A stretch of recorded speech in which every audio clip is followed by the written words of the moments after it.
بسم اللہ الرحمن الرحیم۔ السلام علیکم ناظرین اور سامعین، سلسلہ ہے گوٹ فارمنگ کا، اور اس سلسلے میں میں نے چند ایک پروگرامز وہ اپلوڈ کر دیے ہیں۔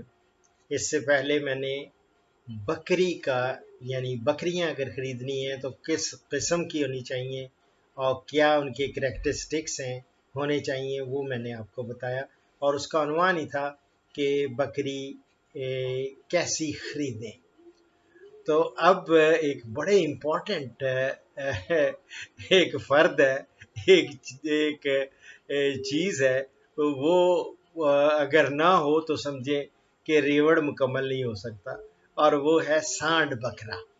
سانڈ بکرے کا انتخاب کیسا کرنا ہے، اس کی سلیکشن اور کہاں سے لینا ہے، یہ میں آپ کو بتاؤں۔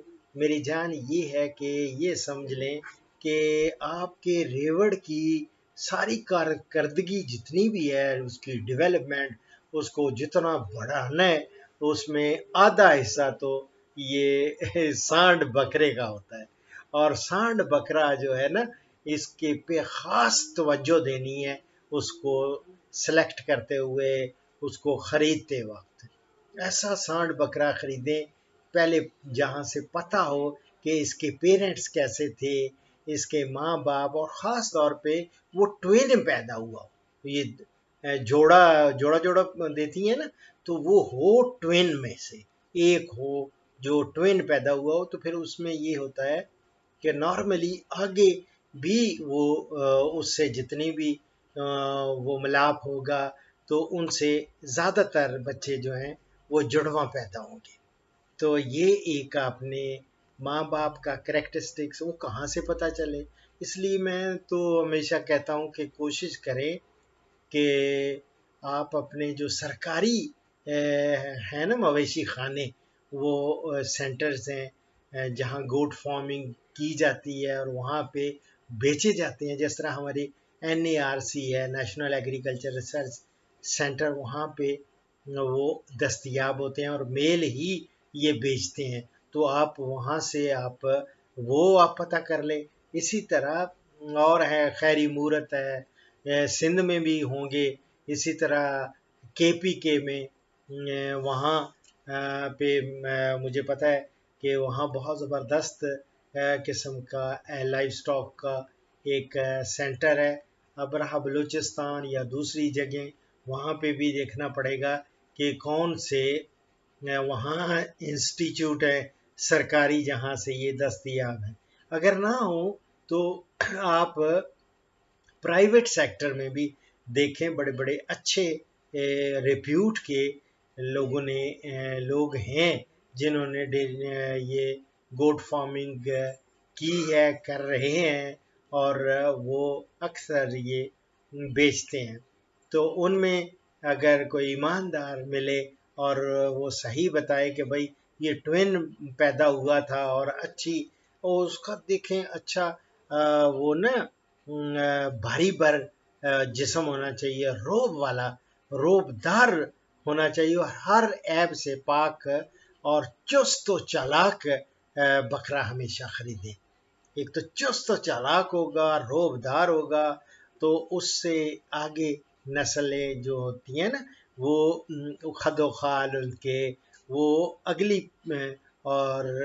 اگلی نسلوں میں وہ ظاہر ہوتے ہیں، اور اسی طرح اس کی پیداواری صلاحیت جو ہے نا پیرنٹس کی طرف سے، یعنی موروثی طور پہ وہ کریکٹرسٹکس اس میں آتے ہیں۔ اور دوسرا یہ ہے کہ اس کے علاوہ صرف موروثیت ہی نہیں صرف کاؤنٹ کرتی، بلکہ اس کے جو ہوتے ہیں نا ماحول، وہ بڑا مثبت قسم کا اس کو ملنا چاہیے، بڑا ماحول اچھا ہو، اس کی خوراک اچھی ہو۔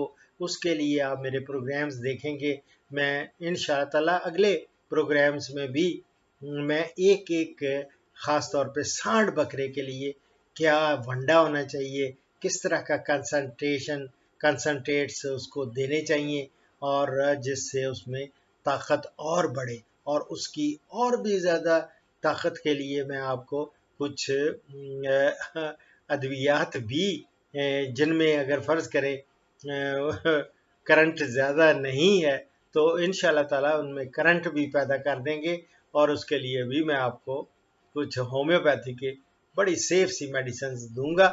انشاءاللہ آپ منسلک رہیں اس چینل کے ساتھ، اور انشاءاللہ تعالیٰ اس کے بعد میں آپ کو اور بہت ساری معلومات دوں گا۔ اور فارم پہ لانے کے بعد اب یہ بکریاں خرید تو لیں، بکریاں اور بکرے خرید کے پھر فارم پہ جب لانا ہے اور ان کی کیا دیکھ بھال کرنی ہے، انشاءاللہ اگلی نشست میں وہ بھی اس کو ڈسکس کریں گے۔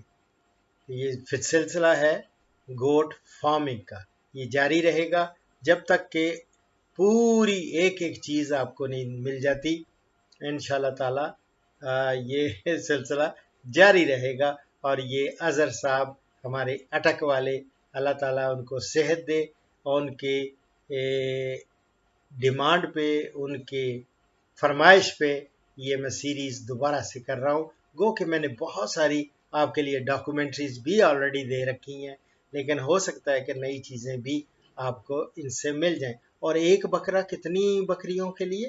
25 بکریاں کا مت، کچھ لوگ تو 30 بھی کہتے ہیں، 30 بکریوں کے لیے ایک سانڈ بکرا، لیکن میں کہتا ہوں کہ 25 بکریوں کے لیے ایک سانڈ بکرا ہونا بہت ہی ضروری ہے، اور اس کے جسم اور کے خد و خال وہ بتائیں کہ واقعی یہ اچھی نسل کا ہے، اور روب دار ہے، اور چست و چالاک ہے، اور ٹوین ہی پیدا ہوا تھا، اور آئندہ بھی انشاءاللہ تعالی اس سے جتنے بھی بچے پیدا ہوں گے وہ ٹوینز ہی ہوں گے زیادہ تر۔ تو دعاؤں میں یاد رکھیں۔ فی امان اللہ۔ اس پروگرام کا اختتام اس حدیث مبارک پر کر رہا ہوں۔ عنوان ہے شکر گزاری کا جذبہ۔ رسول اللہ صلی اللہ علیہ وآلہ وسلم نماز ادا کرتے تھے، اور یہاں تک کہ آپ کے پائے مبارک میں ورم آ جاتا، وہ پھول جاتے، تو آپ سے اس سلسلہ میں عرض کیا جاتا، مگر آپ فرماتے کیا میں شکر گزار بندہ نہ بنوں؟ یہ میں بخاری سے کوٹ کر رہا ہوں۔ دعاؤں میں یاد رکھیں۔ فی امان اللہ۔ پاکستان، ہندوستان اور بنگلہ دیش سے کالز جمعہ کے سوا روزانہ صبح 11 سے دوپہر 1 بجے تک لی جائیں گی، اور یورپ اور بیرون ممالک سے کالز شام 4 بجے سے 5 بجے تک لی جائیں گی۔ ان اوقات پر 0333 5121 879 پہ ڈاکٹر اشرف صاحبزادہ سے رابطہ کریں۔ شکریہ۔